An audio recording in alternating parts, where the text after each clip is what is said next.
Okay, we're starting actually section 9.3. We skipped section 9.2. We do this a little bit out of order for this chapter based on the shapes and the properties of the shapes and similarities between other shapes. But real quick, I want to start this chapter with a little warm-up of what we did in the first section. We're going to go ahead and find the center, circumference, and the area of a circle given the endpoints of the diameter. Once again, go ahead, try this video, try these problems without watching the video, and then watch it to confirm your solution is correct. So go ahead and pause the video now. I'm going to go ahead and start working it out. Okay, so to find the center, I am just using the midpoint formula. So I added my x's together. Then I'm going to divide by 2. So 6 plus 12 is 18 divided by 2 is 9. And then 20 plus 8 is 28.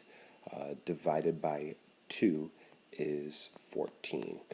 So my center is 14. And now in the previous video in this section we said, well, you know, maybe we should use the diameter then divide by 2 to find the distance. This one, we have nice enough numbers, they're whole numbers, that I'm just going to use the radius, the center. So center to an endpoint is going to be the radius. So I need to find the radius in order to find the circumference and the area. So in order to find the radius, I'm going to use distance. So my points are 9, 14, which is the center. And then I'm just going to use 6 and 20. And this is an endpoint. So I'm finding the radius directly. So it's the square root of x1 minus x2 squared plus y1 minus y2 squared. And notice the way I organize my work is these are my x's, these are my y's, and I call the first point listed as 1, the second point is 2. Ensures that I have a good order when I'm solving this problem. So I have negative 3 squared plus negative 6 squared.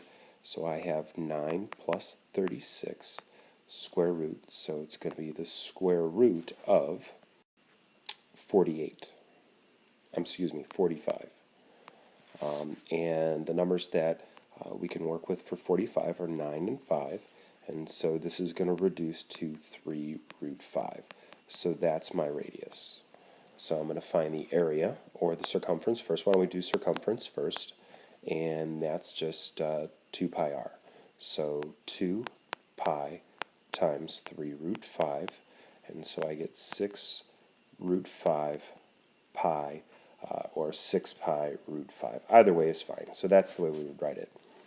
And then area is going to equal pi times r squared. And remember, I got to square the 3 and the 5. And notice this 45 is the same value as r squared.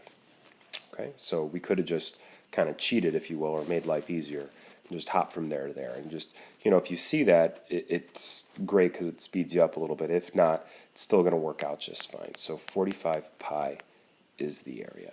And that's it for our warm-up.